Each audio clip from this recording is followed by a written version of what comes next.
Les cas de botulisme à Bordeaux ont inquiété une grande part de la population.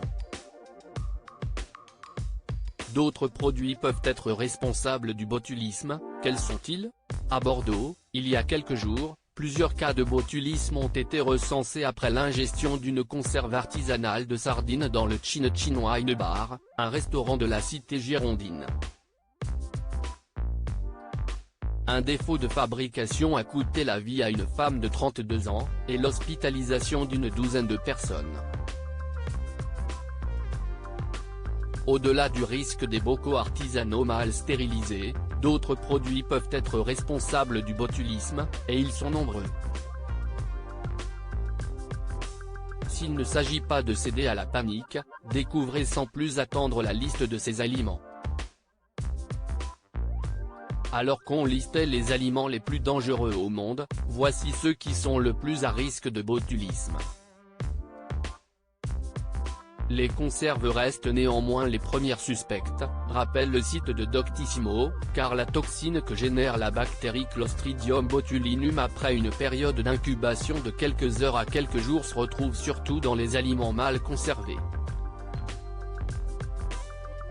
Ce qui a eu lieu dans le restaurant bordelais. Les bocaux maison mal stérilisés sont eux aussi logés à la même enseigne.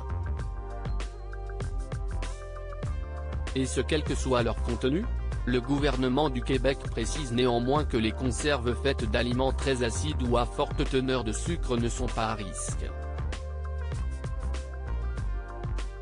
Au sujet du botulisme, même une faible dose suffit à être infecté. L'Institut Pasteur rapporte que celui-ci est mortel dans 5 à 10% des cas, selon le type de toxine. La bactérie incriminée se développe en l'absence d'oxygène, donc les aliments sous vide et en conserve sont les plus fréquemment contaminés. Charcuterie, pâté et viande crue dans la liste des aliments les plus à risque, on trouve la charcuterie. Il faut donc être d'autant plus précautionneux lorsqu'on consomme des aliments issus de la salaison ou de préparation à base d'abats, sinon de viande crue ou cuite, bref de charcuterie, rapportent nos confrères.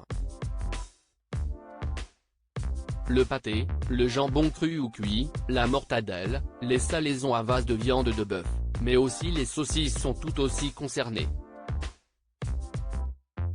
Puis, viennent les poissons séchés et fumés, parmi lesquels le hareng, saumon ou truite. Et les conserves de thon sont aussi à surveiller, le moindre doute sur la couleur ou l'odeur doit amener à jeter la conserve, idem si celle-ci apparaît comme gonflée. Ce n'est pas bon signe. Botulisme chez les nourrissons, le miel, un danger. Dans un autre registre, on retrouve le miel. Alors qu'Hugo Clément alertait sur les étiquettes de ce produit si délicieux, la prévention au sujet de cet aliment ne concerne que les nourrissons. Les jeunes parents sont en général conseillés de ne pas donner de miel à leur enfant avant sa première année. Il s'agit là d'une inquiétude à propos du botulisme infantile, qui se repère surtout chez les nourrissons de moins d'1 an.